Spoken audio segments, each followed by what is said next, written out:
Ahora vamos a ver las fuentes de alimentación conmutada de los televisores.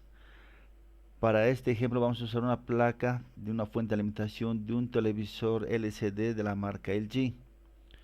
Entonces, en el transcurso del video vamos a ir describiendo cada una de las etapas y los dispositivos más importantes que la forman cada etapa. Entonces, comencemos a describir cada una de las etapas que vamos a encontrar en las fuentes de alimentación conmutada. La primera etapa que vamos a ver es la etapa de protección. Entonces, aquí en esta placa de esta fuente de alimentación de este televisor LG, aquí yo tengo la entrada donde voy a conectar el cable de alimentación de 220 voltios de alterna. Y aquí yo puedo encontrar todos los dispositivos que van a formar parte de esta etapa, que llegan a ser el fusible. Aquí tengo los capacitores, fíjense que son estos cuadrados plomos, la bobina, el varistor y el termistor. Entonces aquí yo tengo dos dispositivos que no son tan comunes encontrarlos, que son el varistor y el termistor. Además, estos dispositivos electrónicos son bien fáciles de confundirlos con los capacitores. Fíjense que por el color parecería que fueran igual a estos capacitores, que son en este caso capacitores cerámicos, o a los de aquí que son los capacitores cerámicos. En cambio, ¿cómo yo voy a reconocer el varistor o cómo lo voy a reconocer el termistor? Entonces, físicamente los termistores tienen esta forma. Fíjense que son bien parecidos a los capacitores cerámicos. Entonces, viene en color azul, en este color medio café y en este color medio mostaza. Entonces, fíjense que en su cuerpo que está inscrito el valor de un voltaje, que es el que trabaja, en este caso 300 voltios. Además, fíjense que en ningún momento dice microfaradios o nanofaradios o picofaradios, entonces podemos basarnos también en eso para reconocer el varistor. Además, generalmente siempre viene en una capucha. Fíjense que esto es de una capucha que es tipo goma. Viene de esa manera porque cuando esto revienta, llega a esparcirse por todo lado. Entonces, para que no se esparza, llega a tener esta capucha para evitar que la explosión llegue a botar a todo su cuerpo del varistor por todo lado. En cambio, el termistor generalmente viene en este color que es negro o en este color de verde. Entonces al principio un poquito es difícil reconocerlo, pero a medida que vayamos practicando y viendo las fuentes de alimentación conmutada, debemos ser capaces de poder identificar esos dispositivos. Entonces, ¿cómo funciona esto? Entonces, para explicarlo de mejor manera, vamos a ver un diagrama electrónico de una fuente de alimentación conmutada. Fíjense que aquí yo tengo la entrada y lo primero que pasa, una de las fases es por un fusible, este es el símbolo de un fusible. Y después pasa por un termistor. En algunos casos sabe estar en serie con el fusible o en algunos casos se encuentra en la otra fase el termistor. Pero siempre va a estar en serie con una fase. El fusible, ¿qué pasa? Si es que yo tengo algún corte en la fuente de alimentación, si la fuente de alimentación excede el consumo de corriente máximo que tienes, que soporta el fusible, que por ejemplo puede ser de 3 amperios. Si fuera por ejemplo de 3 amperios y la fuente excede ese consumo de corriente, ¿qué va a pasar con el fusible? Por el exceso de calor se va a abrir. Entonces esto se va a abrir y ya no va a dejar conducir y por ende va a proteger a la fuente. Si por algún motivo el fusible no saltaría, a veces llega a fallar esto, pero muy pocas veces, entonces el que se va a abrir es el termistor. El termistor no es nada más que una resistencia que cuando por su cuerpo excede demasiada corriente, esto calienta y por eso de calor, esto se abre. Es muy raro, muy pocas veces he cambiado un termistor. Generalmente un termistor no llega a dañarse, pero debemos ser capaces de poder medir. Generalmente mide un valor de resistencia muy bajo, generalmente menor a 10 ohmios. En cambio, un fusible me marca 0 ohmios o continuidad. Entonces es fácil medir un fusible. Yo debo agarrar el tester y me debe marcar siempre 0 o continuidad. Si no marca 0 o continuidad, entonces quiere decir que el fusible está abierto y hay que reemplazar. Pero antes de reemplazar debemos verificar que no haya ningún dispositivo dañado, porque si es que esto se ha abierto es porque más seguro que algún dispositivo en la fuente de alimentación se ha dañado, ha entrado en corte y esto hace que la fuente consuma más corriente y por eso el fusible se abre para proteger. Entonces, tanto el fusible como el termistor funcionan y están conectados en serie en la fuente. En cambio, fíjense que el varistor, este es el varistor, está en paralelo con la alimentación de 220. Fíjense que el 220 viene por aquí y se conecta a uno de sus contactos y la otra fase viene por aquí a otros contactos. Entonces está en paralelo con la entrada de 220 voltios. ¿Y cómo funciona el varistor? El varistor tiene un máximo voltaje de activación. Un ejemplo, si esta fuente fuera de 220 voltios, generalmente está por 230, 250 voltios el valor del varistor. Supongamos que fuera 230 voltios. Mientras a la fuente le entre menor a 230, esto funciona como si no existiera, no cumple ninguna función. Si por algún motivo el voltaje llega a exceder los 230 voltios, entonces este varistor automáticamente conduce, es como si uniría este punto con este punto. Y al unir esos dos puntos que estoy ocasionando un cortocircuito. Y ese cortocircuito va a hacer que exceda la corriente y el fusible se va a abrir.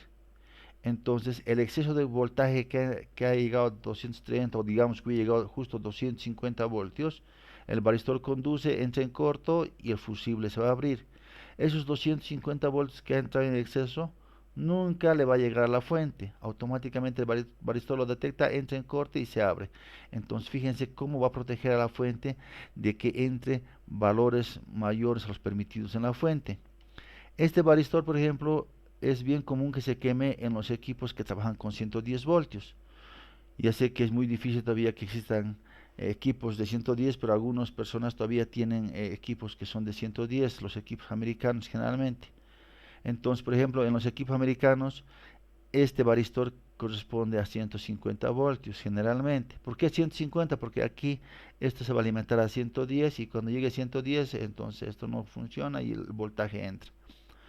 Si por algún motivo ese equipo de 110 yo lo conecto a 220, por aquí entra 220, el varistor lo detecta que es mayor a 150 voltios, esto conduce, entra en corte y el fusible se va a abrir.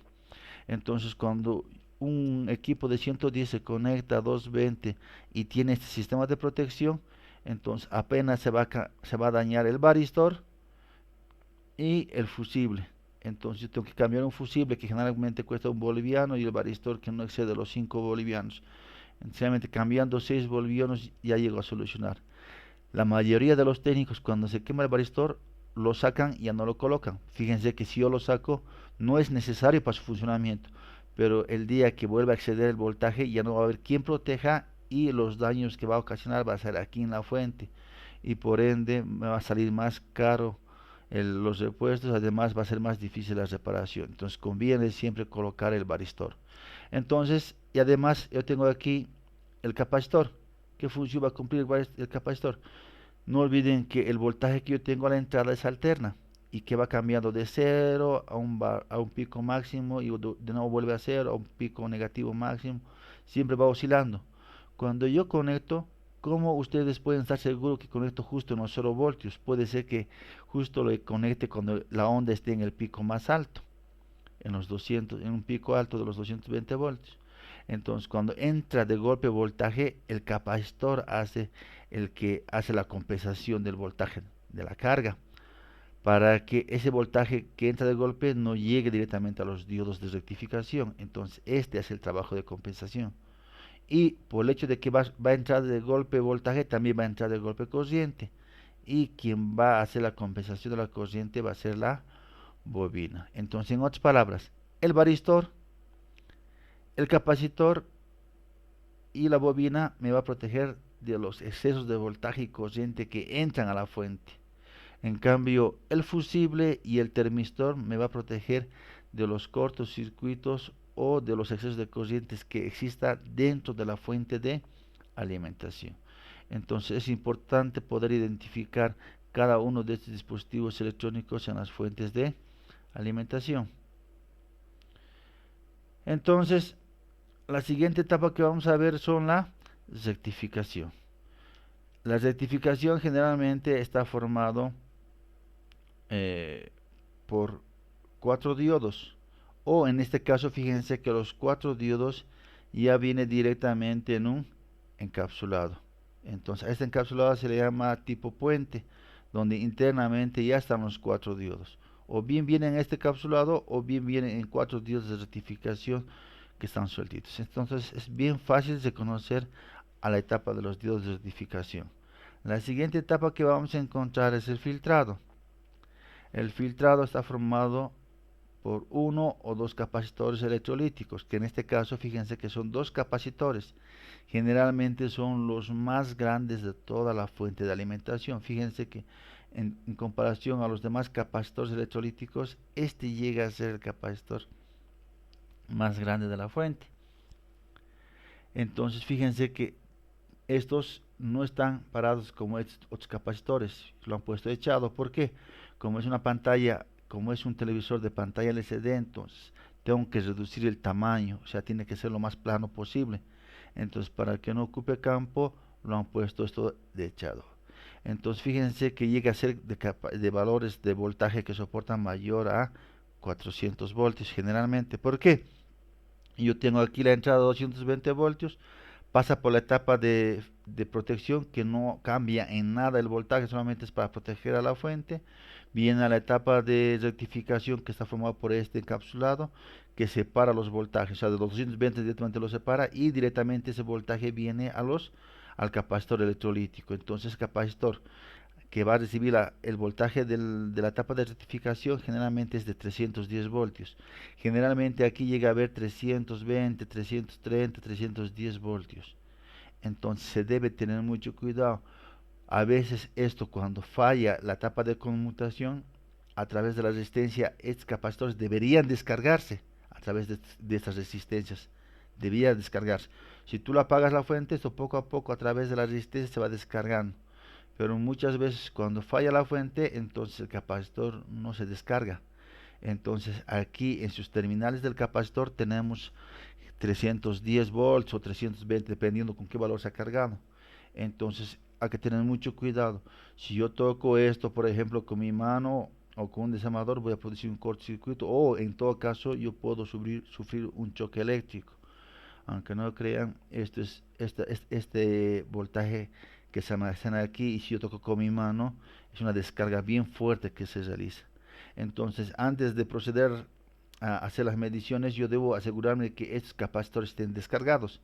¿Cómo lo voy a hacer eso? Agarro el capacitor, perdón, el multímetro digital, lo pongo para medir valores de voltaje continuo mayor a 400 voltios, lo coloco aquí y debo asegurarme que por lo menos esté menor a 20 o a 30 voltios. Mejor si está en 0 voltios. Si por algún motivo esto está cargado, entonces se debe descargar el capacitor electrolítico. ¿Cómo se va a descargar? La mayoría de los técnicos lo que hace es un cortocircuito entre dos terminales. Por atrás de la placa, con un desarmador plano, lo chocan a estos dos. Entonces produce una chispa, un corte y el capacitor se descarga. Pero eso es la peor manera de descargar, porque en ese cortocircuito lo están quitando la vida que tiene el capacitor electrolítico. Entonces hay dos formas de descargarlo. Uno, conseguirse una resistencia que sea por lo menos de 2 watts como de esto. Fíjense que el tamaño de las resistencias viene por vatiaje. Estos son de 3 vatios y llegan a haber resistencias más pequeñas como esta. A ver, aquí otra resistencia. Bueno, aquí no hay otra resistencia pequeña para ver a la vista ahorita. O como esta, fíjense, que llega a ser de medio watts. Entonces, por lo menos de 2 watts, mejor si tengo de 5 watts la resistencia de un valor bajo, como de 10, 30 ohmios. Entonces, a través de agarrando con un alicate o con un trapo para que no haga contacto con mi mano la parte de los contactos de la resistencia, yo lo hago chocar una de las terminales de resistencia a este pin y la otra terminal de la resistencia a este pin. Entonces, a través de la resistencia lo que va a hacer es chupárselo todo el voltaje que tiene. Pero ojo, estoy recalcando, tiene que ser una resistencia que por lo menos de 2 o 3 watts, mejor si es de un poco mayor. Ahora, si no tengo a la mano una resistencia, lo puedo descargar también no la pistola que se llama el cautín para soldar. El conector que yo tengo, el que conecta a 220 voltios, ese conector yo lo hago chocar aquí y aquí. Entonces este voltaje automáticamente el cautín se lo va a chupar. Más adelante voy a subir un video para enseñarles cómo descargar estos capacitores con el cautín. Pero la mejor manera sería siempre poniendo una resistencia cuando esté cargado. Entonces, una vez que hemos identificado la etapa del filtrado que está formado por uno o dos capacitores que son los más grandes de la placa, pasamos a reconocer la otra etapa que lleva a ser la etapa de conmutación. En este caso, fíjense que está formado principalmente por este transistor que está empernado a este disipador. Cuando las corrientes que va a manejar son pequeñas, pueden estar sin disipador o a través de un circuito integrado parecido a este que está aquí arriba. Pero generalmente ya en los televisores o equipos más grandes que consumen mayor corriente, siempre va a estar formado por un disipador. Ahora, por ejemplo, si fuera un equipo de audio de bastante potencia, entonces hasta este que es el rectificador también va a estar en un disipador porque consume mayor corriente. En este caso, la etapa de conmutación, este que es el dispositivo que más llega a dañarse, está empernado a este disipador para que pueda disipar la temperatura. Esto cuando comienza a funcionar produce calor y este disipador que es de aluminio se va a encargar de disipar el calor que produce este dispositivo. Además está formado por estos otros dispositivos. Entonces de esta etapa el que más tiende a dañarse es este transistor que está en el disipador. La siguiente etapa es el transformador. Entonces no olviden que después del filtrado viene la conmutación. La conmutación, ¿qué función cumple? El voltaje continuo que le llega, que es de 310, lo vuelve otra vez a voltaje alterno. Entonces, pero ese voltaje alterno es de mayor frecuencia. Aquí a la entrada yo tengo 50 Hz en frecuencia. En cambio, después de la etapa de conmutación voy a tener un voltaje alterno, pero de mayor frecuencia, generalmente mayor a 20 kHz, o sea, 20.000 Hz. Ese voltaje alterno lo recibe el transformador. ¿Para qué lo elevo a alta frecuencia? Porque el transformador cuando trabaja a mayor frecuencia, mayor es su eficiencia. Entonces mayor corriente puede entregar y a menor tamaño el transformador. Entonces en este caso, la única función que va a cumplir este transformador es de de reducir el voltaje que tiene a la entrada, que va a ser de 220, y aquí voy a tener uno o más salidas de voltajes de diferentes valores. Puede ser de 24, 12 y 5 volts, por ejemplo. Eso va a depender de qué está alimentándose. Entonces ese voltaje aquí voy a tener reducido y en alterna. Una vez que el voltaje esté reducido, va a pasar a la etapa de rectificación de alta frecuencia, que en este caso está también a través de estos dispositivos en TO220, en el cápsula TO220, que son rectificadores de alta frecuencia. Entonces son dos diodos que están unidos en la parte del cátodo. Entonces, y los ánodos, que son los laterales, vienen directamente del transformador. Entonces estos se encargan de rectificar el voltaje que tiene la salida del secundario del transformador. Y también viene así, fíjense que este es otro diodo de rectificación. ¿Cuál es la diferencia entre estos diodos que vienen encapsulados en comparación a esta primera etapa de rectificación? Estos de la primera etapa son rectificadores normales que trabajan a frecuencias bajas, generalmente a 50 Hz.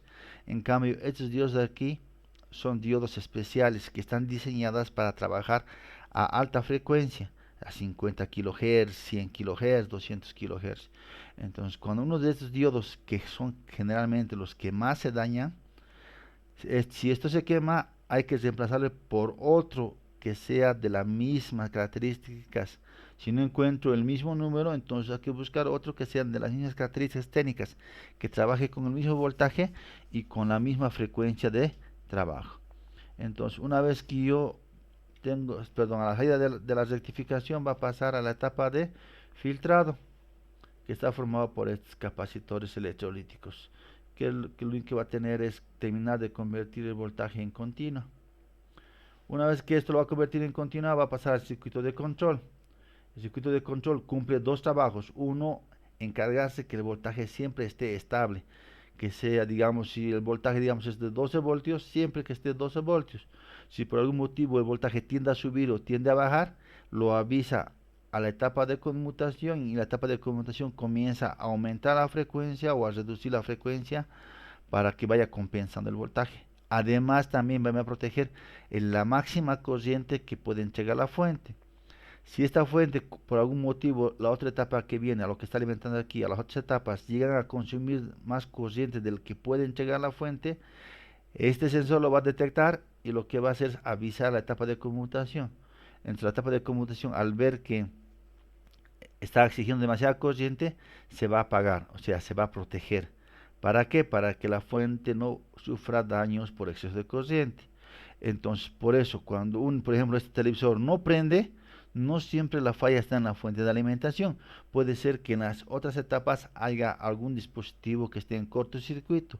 Entonces, ese dispositivo que esté en cortocircuito lo que hace es consumir demasiada corriente. Entonces, la fuente, al ver que se está consumiendo demasiada corriente, se protege para que no llegue a dañar otros dispositivos de la fuente. Entonces, hay que tener mucho cuidado con eso. No siempre cuando un equipo no prende, la falla está en la fuente de alimentación. Puede ser que sea otro dispositivo que esté dañado fuera de la fuente de alimentación y la fuente al detectar ese exceso de corriente se protege. Entonces fíjense que aquí la fuente de alimentación, como les dije en el anterior video, el transformador es el que separa en dos etapas. Entonces se puede decir que la primera etapa es lo que está antes del transformador o después del transformador. Entonces, físicamente no hay un contacto. Entonces, o la falla, cuando hay una falla en la fuente, o la falla está antes del transformador o después del transformador. Nunca se va a encontrar dispositivos dañados en tanto antes del transformador como después del transformador. Generalmente es muy raro, o sea, en todo ese tiempo que tengo reparando equipos de fuentes de alimentación, una será que he encontrado, exagerando, dos fuentes donde los dispositivos se encontraban dañados tanto antes o después del transformador. Generalmente o está la falla antes o después del transformador. Entonces, como está separado, ¿cómo le va a avisar la etapa de control a la etapa de conmutación que que ha bajado el voltaje o que ha subido o que hay un exceso de corriente? A través de este dispositivo que es un optacoplador, que es otro dispositivo que todavía tal vez no conocen. Fíjense que tiene 4 pines, 2 en este lado, 2 en este lado, y algunas veces viene de 3 o de 4 en 4. En este caso más común es encontrar de 2 pines a cada lado. A este dispositivo se le llama el optacoplador. ¿Qué es el optacoplador? No es más que la unión de dos dispositivos, uno que en un lado va a tener un diodo y en el otro un transistor, pero es un fototransistor. ¿Qué quiere decir? Que funciona a través de luz. A la entrada, si es que no le llega voltaje a este diodo ni corriente, este diodo LED no produce luz, y si no produce luz, no lo activa el transistor, y si no lo activa el transistor, aquí yo tengo un voltaje de 5 voltios. En cambio, cuando yo aquí le introduzco voltaje de corriente, este produce luz, y la luz lo que hace es activar al transistor, y el transistor conduce, y aquí voy a tener 0 voltios. Entonces fíjense cómo a través de este pequeño dispositivo yo lo aviso a este lado de la placa cómo está funcionando. O sea, le mando señales de 0 voltios o 5 voltios dependiendo cómo está funcionando. Y lo más importante que esto también, fíjense que está aislado. ¿Cómo se comunica esta parte de aquí con esta parte de aquí? A través de luz. Y la luz no transmite ni corriente ni voltaje. Entonces de esa manera yo, a pesar que el transformador está aislándole, también el autoacoplador está aislado. Generalmente a veces se llega a dañar también este dispositivo. Entonces en los siguientes videos vamos a comenzar a mostrarles cómo medir, por ejemplo, los termistores o los varistores o el autoacoplador. Ya debíamos poder saber medir, por ejemplo, las resistencias o los diodos o los capacitores, pero igual vamos a hacer un pequeño resumen de cómo medir cada una de las etapas, perdón, de cada uno de los dispositivos electrónicos. Además, también ya debemos comenzar a ver cuáles son los dispositivos que más se dañan. Poquitos repasando. Fíjense que aquí, a pesar que no tienen muchos dispositivos electrónicos, todas las fuentes, aunque tengan más dispositivos electrónicos, son pocos los dispositivos que se dañan. Comenzaremos de la etapa de protección. Por ejemplo, la bobina es muy raro, casi nunca esto se arruina, ¿sí? alguna vez en los que he visto que se arruina, pero no es que se arruine, sino se rompe sus pincitos, son en las fuentes de los cargadores de las portátiles. Cuando lo hacen caer por el golpe se llega a desprender los pines de aquí de la bobina a la placa, entonces hay que soldarle nada más y se soluciona el problema. Pero así por daño de funcionamiento, casi nunca se daña la bobina ni los capacitores. Entonces, lo último que tenemos que pensar en buscar la falla son en el capacitor o en la bobina. Lo que sí llega a dañarse es el varistor cuando excede demasiado voltaje, el termistor casi nunca. Entonces, de la tapa de protección, ¿qué es lo que más se llega a dañar? ¿Es el fusible o el termistor? Ahora, ¿por qué le estoy indicando esto? ¿Por qué creen que con los técnicos cuando revisan una fuente de alimentación ya saben qué cosa van a medir porque son los dispositivos que más se dañan? En cambio, el termistor no quiere decir que nunca se va a arruinar, pero es el dispositivo que menos tiende a arruinarse, o sea, sería lo último que vamos a medir. Entonces, de la tapa de protección, ¿qué cosa medimos? ¿Es el fusible o el termistor? Generalmente, si el termistor ha dañado, con seguridad también que el fusible ya esté dañado también. De la tapa de rectificación son 4 diodos o encapsulado como este caso. También es un dispositivo que llega a dañarse constantemente. Entonces tenemos que medir el- tenemos que medir los diodos de rectificación. Los capacitores internamente tienen un líquido, ¿sí? Tiene un líquido. Ese líquido por el exceso de trabajo y la temperatura llega a secarse. Entonces, por ende, también estos capacitores se llegan a agotar. Entonces, también este capacitor también llega a dañarse, ya sea del filtrado de la primera etapa o los filtrados de la alta frecuencia. La ventaja del filtrado de la alta frecuencia, por ejemplo, es que a veces se llega esto a hinchar y es más fácil identificar que estén agotados. También hay que medir el conmutador y los rectificadores de alta frecuencia. Este transformador es muy raro que se llegue a dañar, es muy raro. El auto también es muy raro, muy pocas veces. Generalmente cuando hay un corte fuerte recién se daña el autoacoplador. Entonces, en otras palabras, son los dispositivos que primero debo medir son el fusible, los diodos de rectificación, la conmutación o los diodos de alta frecuencia. Esos son los dispositivos que más llegan a dañarse en las fuentes de alimentación conmutada. En el siguiente video vamos a comenzar a subir una fuente de alimentación de computadora y vamos a ver las etapas y comenzar también a ver cómo se miden cada uno de los dispositivos electrónicos.